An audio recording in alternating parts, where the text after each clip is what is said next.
नमस्कार साथियों, मैं रवीश भारद्वाज और हमारे साथ जो बैठे हुए हैं श्री चंदन तिवारी जी, ये शहीद भरत तिवारी जी के छोटे भाई हैं और इनकी जो माता जी हैं, पिताजी हैं, वे भी दिल्ली आने वाले हैं। आज उनका आने का था, लेकिन आज उनकी कोर्ट की जो गवाही का था वो थोड़ा लेट तक चला, तो उनका जो पॉसिबल नहीं हो पाया। तो जो बिहार के आरा जिले में भोजपुर के बिलोटी के रहने वाले शहीद भरत तिवारी जी थे, जिस प्रकार से भ्रष्टाचार के खिलाफ वे अपनी आवाज उठा रहे थे और बिहार के प्रशासन ने, बिहार की सरकार ने एक ऑर्गेनाइज तरीके से, उसको फेक एनकाउंटर भी नहीं कह सकते, बिल्कुल साजिश के तहत हत्या उनकी कर दी गई। तो उसके बाद पूरे बिहार में, पूरे पूर्वांचल में, पूरे देश में ये देखने को मिला कि जो क्रांतिकारी योद्धा है, जो देश में भ्रष्टाचार के खिलाफ लगातार आवाज उठाते हैं, उनमें काफी आक्रोश है और वे अब चाहते हैं कि देश में भ्रष्टाचार खत्म करने के लिए कुछ ऐसे नियम कानून लागू किए जाएं जिससे जो नेता हैं और अधिकारी हैं, उन्होंने जो देश को बिल्कुल अंदर से खोखला कर दिया है, उस पर रोकथाम लगाई जा सके। तो जिन महान शख्सियत का फोटो हम पीछे देख पा रहे हैं, शहीद आजम भरत तिवारी जी, उनका यही सपना था कि एक ऐसे भारत का निर्माण हो जो भ्रष्टाचार मुक्त हो। तो उनके न्याय के लिए जिस प्रकार से निर्ममता से उनकी हत्या की गई और देश में भ्रष्टाचार को अब अंतिम रूप से समाप्त करने के लिए कल 12 जुलाई जंतर मंतर पे हम सुबह 10 बजे धरने पर बैठ जाएंगे। उसमें भरत तिवारी जी के छोटे भाई श्री चंदन तिवारी जी भी रहेंगे और यदि हमारी मांगे नहीं मानी जाएंगी, यदि देश के क्रांतिकारियों की आवाज को दबाने का प्रयास किया जाएगा, तो हम और भी जो विकल्प हमने कुछ सोच रखे हैं, जो पूरा इसमें समितियां जो हमारे साथ संगठन लगे हुए हैं, उसमें बहुत सारे जैसे करणी सेना के भी लोग आने वाले हैं और भी दिल्ली के पूर्वांचली जो हैं, वे बड़ी संख्या में इसमें बढ़ चढ़कर हिस्सा लेंगे और मैं इस मीडिया के माध्यम से, आप सबके माध्यम से उनसे ये प्रार्थना करता हूं कि जिस प्रकार से दिल्ली में लगातार अभी पीछे भी कुछ ऐसी घटनाएं हुई कि पूर्वांचलियों के साथ साथ किस प्रकार से शोषण, एक बिहारी शब्द को एक गाली बना दिया गया है, उनके अधिकारों के लिए भी हम लड़ाई लड़ेंगे। देश में कहीं भी, दिल्ली में कहीं भी किसी पूर्वांचली के साथ अगर गलत होता है, उसकी ताकत बढ़ने के लिए, उसको मजबूती देने के लिए उनका परिवार और उनके छोटे भाई चंदन तिवारी जी साथ खड़े रहेंगे।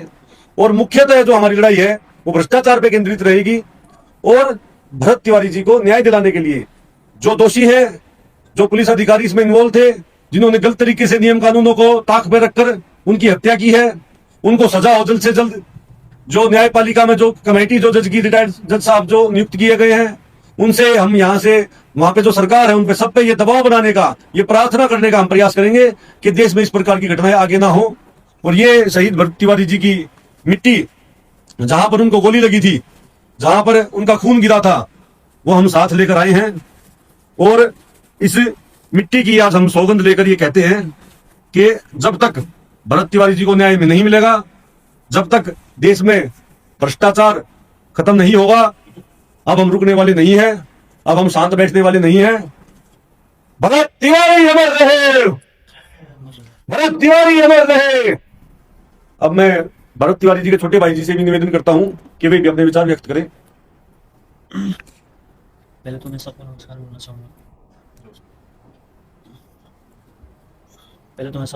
बोलना चाहूँगा।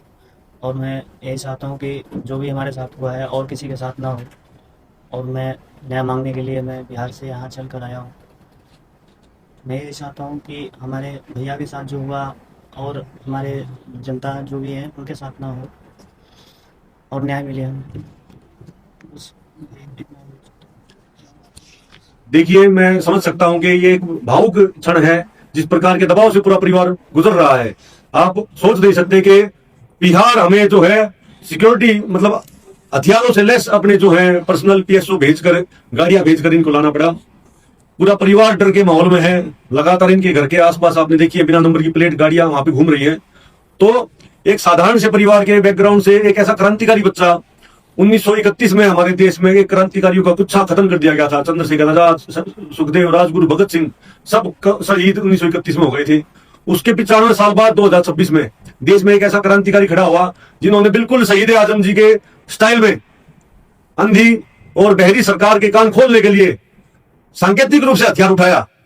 मतलब ये उनका संकल्प था कि भाई मैं किसी को किसी भी प्रकार की हानि नहीं पहुंचने दूंगा। बहुत से लोग कहते हैं कि सिस्टम के खिलाफ हथियार उठा लिया, हथियार उठाना अलग बात है, उनको घायल करना अलग बात है। और जब यदि कोई सरेंडर कर देता है तो भारत का संविधान मतलब एक कसाब जैसे आतंकवादी को भी ये अधिकार देता है कि यदि सरेंडर कर दिया तो उसकी सुनवाई होगी। तो जहां कसाब जैसे आतंकवादियों को जेलों में कोर्ट में 4 साल तक उनकी सेवा करी हमारी सरकारों ने, वहीं एक देश का पढ़ा लिखा क्रांतिकारी युवा बच्चा जो सिर्फ और सिर्फ वहां पे जो बाढ़ प्रभावित क्षेत्र है, जो गांव है, उनके न्याय के लिए लड़ रहा था, उसको थाने तक भी मतलब कोर्ट तो बहुत दूर की बात है, पुलिस स्टेशन तक भी नहीं जाने दिया।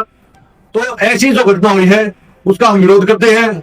और बिहार सरकार से और भारत सरकार से, जो बीजेपी की सरकार है, मोदी जी की सरकार है, उससे यह निवेदन करते हैं कि सम्राट चौधरी जैसा एक हत्यारा जो भारतीय जनता पार्टी का पूरे देश में नाम खराब कर रहा है, बिहार सरकार का जो मुख्यमंत्री है उसको इस्तीफा देना चाहिए।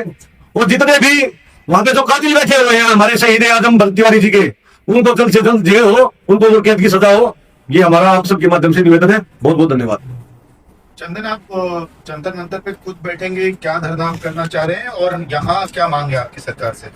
यहाँ यही मांगे कि हमें न्याय मिले। बिहार से चलकर हम इसीलिए आए हैं कि न्याय मिले हमें। बस हम तो यही चाहते हैं कि हमें न्याय मिले। प्रधानमंत्री से वो निवेदन है, जी। गृह मंत्री से, किससे निवेदन कर रहे हैं आप? जो भी उस पार्टी के सदस्य हैं सबसे निवेदन है।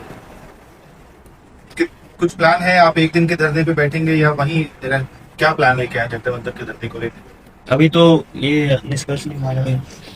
अभी जो 2-3 सवाल आपने पूछे हैं, एक तो जो गृह मंत्री आदरणीय अमित शाह जी हैं, उन्होंने इनको मिलने के लिए जो बात हुई है कि भाई समय बहुत जल्द फाइनल हो जाएगा, इनको मिलने के लिए बुलाया है परिवार को। और जो कल हम जंतर मंतर पे धरने पे बैठेंगे उसमें यदि हमें कोई आश्वासन नहीं दिया जाता है तो उसके बाद हम आगे जो विकल्प है उनके बारे में विचार करेंगे। बहुत बहुत धन्यवाद। माता पिता भी जो इनके माता पिता हैं उनको लेकर जो पूरा रणनीति जो परिवार ने और जो इनसे जुड़े हुए लोग हैं उन्होंने जो तय की है उसको अभी 2-3 दिन तक गोपनीय रखने का इन्होंने निर्णय लिया है। और बिल्कुल उनका बेटा गया है तो माँ और पिता से ज्यादा तो दुख किसको होता है धरती पे। तो इनकी तो माता जी वहीं पे बिहार में भी अनशन पे बैठी हुई है, घर पे 2-3 दिन अनशन पे रही, उनकी तबीयत उसके बाद खराब हुई तो लोगों ने उनसे बड़ी रिक्वेस्ट करके उनको मनाया है। तो बिल्कुल उनका परिवार जो है सारा वो कुछ चीजें गोपनीय है, मैं जल्द ही आपके माध्यम से सबको पता चल जाएगी। चंदन, वैसे अभी तक कोई गिरफ्तारी नहीं हुई है किसी पुलिस वाले की, तो क्या लग रहा है वहाँ जो जांच की प्रक्रिया है वो सही डायरेक्शन में जा रही है या नहीं? नहीं, अभी तक तो नहीं जा रही है। अभी बस वो लिपापोती करने के चक्कर में है, दबाने के चक्कर में है। तो ये तो हम होने नहीं देंगे। क्या पुलिस वालों को बचाने की कोशिश? जी।